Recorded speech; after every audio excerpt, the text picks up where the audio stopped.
विष्णु जी ने शिव और पार्वती को अपने जाल में मोह लिया और कैसे शंकराचार्य ने 1000 साल पहले इस मंदिर की स्थापना करी, तो ये सारी चीजें हम आगे देखेंगे इस वीडियो में। Subscribe now and press the bell icon. Never miss an update. तो ये एक अद्भुत कहानी है जब शिव और पार्वती यहीं इसी स्थान पे रहते थे। यह हिमालय के लगभग 10,000 फीट की ऊंचाई पर एक शानदार जगह है। एक दिन शिव और पार्वती सैर पर गए हुए थे। जब वे वापस आए तो उन्होंने अपने प्रवेश द्वार पर एक नन्हा बच्चा रोता हुआ देखा। इस बच्चे को रोते बिलखते देख पार्वती के मन में भाव आया और वह उस बच्चे को लेने चली गई। शिव ने उनको रोका और कहा, उस बच्चे को मत छुओ। पार्वती ने उत्तर दिया, आप कितने क्रूर हैं, आप ऐसे कैसे कह सकते हैं। शिव ने कहा, यह बच्चा नहीं है, वह खुद हमारे दरवाजे पे क्यों आया है। आसपास कोई नहीं है, बर्फ में माता पिता के पैर के निशान भी नहीं है। लेकिन पार्वती ने कहा, मेरे अंदर की माता मुझे बच्चे को ऐसा नहीं रहने देगी, और वह बच्चे को घर में ले गई। बच्चा बहुत खुश था। पार्वती माता की गोद में बैठकर वह शिवजी को बहुत प्रसन्नता से देख रहा था। शिव इसका परिणाम जानते थे, लेकिन उन्होंने कहा, ठीक है, देखते हैं क्या होता है। पार्वती ने बच्चे को स्नेह दिया और उसको घर के अंदर छोड़ दिया और शिव के साथ वह गर्म पानी के झरनों में स्नान करने चले गई। जब वह वापस लौटे तो उन्होंने देखा कि दरवाजा अंदर से बंद था। पार्वती जी चौंक गई और उन्होंने कहा, ये दरवाजा किसने बंद किया है।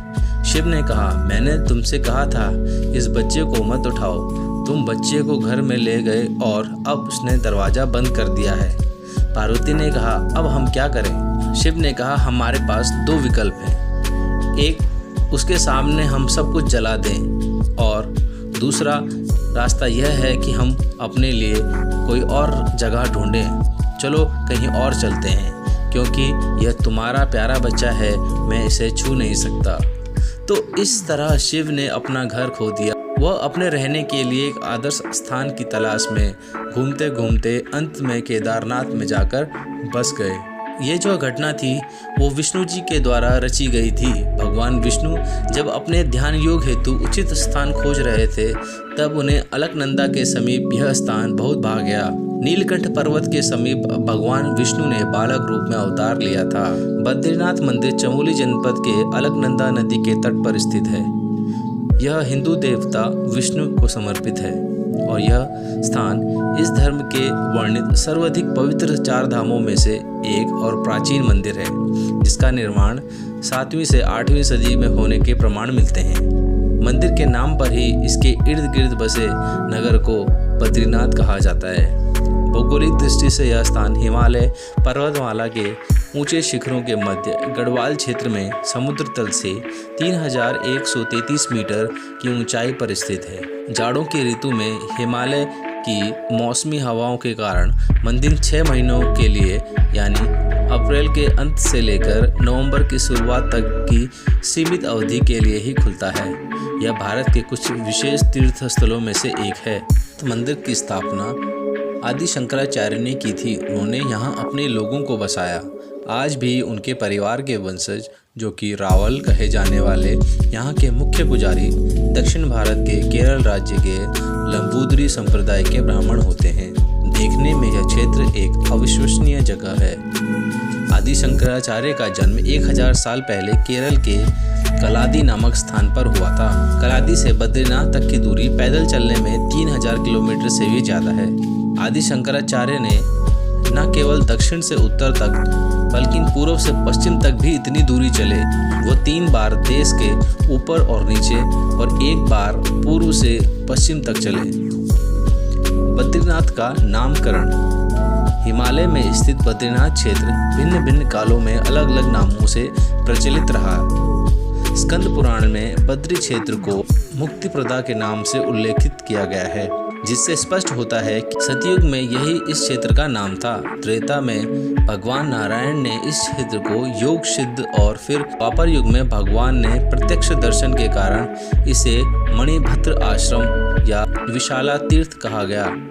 कलयुग में इस धाम को बद्रिकाश्रम या बद्रीनाथ के नाम से जाना जाता है, और बद्री के घने वृक्ष होने के कारण इस स्थान का नाम बद्री बद्रीनाथ पड़ा। बद्रीनाथ के इतिहास में बहुत से मत प्रचलित हैं। कुछ स्रोतों के अनुसार यह मंदिर 8वीं सदी तक एक बौद्ध मठ था, जिसे आदि शंकराचार्य ने एक हिंदू मंदिर में परिवर्तित कर दिया।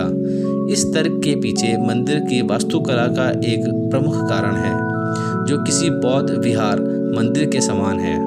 इसका चमकीला तथा चित्रित मुखभाग भी किसी बौद्ध मंदिर समान ही प्रतीत होता है। अन्य स्रोत बताते हैं कि इस मंदिर को 9वीं शताब्दी में आदि शंकराचार्य द्वारा एक तीर्थ स्थल के रूप में स्थापित किया गया। एक अन्य मान्यता यह भी है कि शंकराचार्य 6 वर्षों तक इस स्थान पर रहे थे। इस स्थान में अपने निवास के दौरान वह 6 महीने के लिए बद्रीनाथ में और फिर शेष 6 वर्षों के लिए केदारनाथ में रहे थे। हिंदू मान्यताओं का कहना है कि बद्रीनाथ की मूर्ति देवताओं ने स्थापित की थी। जब बौद्ध का प्रभाव हुआ तो उन्होंने इस मूर्ति को अलकनंदा में फेंक दिया। शंकराचार्य ने ही अलकनंदा नदी में से बद्रीनाथ की इस मूर्ति को खोज निकाला और उसे तप्तकुंड नामक गर्म झरने के पास स्थित एक गुफा में स्थापित किया।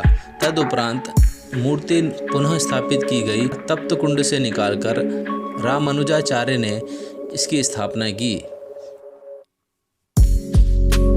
कभी हरिद्वार से इस यात्रा में महीनों लग जाते थे, परंतु अब बेहतर सड़क बन जाने के कारण हफ्ते भर से भी कम समय में यह यात्रा पूरी हो जाती है। जोशीमठ से बद्रीनाथ की दूरी लगभग 50 किलोमीटर है। यहाँ से 12 किलोमीटर पर स्थित विष्णुप्रयाग है, जहाँ अलकनंदा और धौलीगंगा नदी का संगम होता है।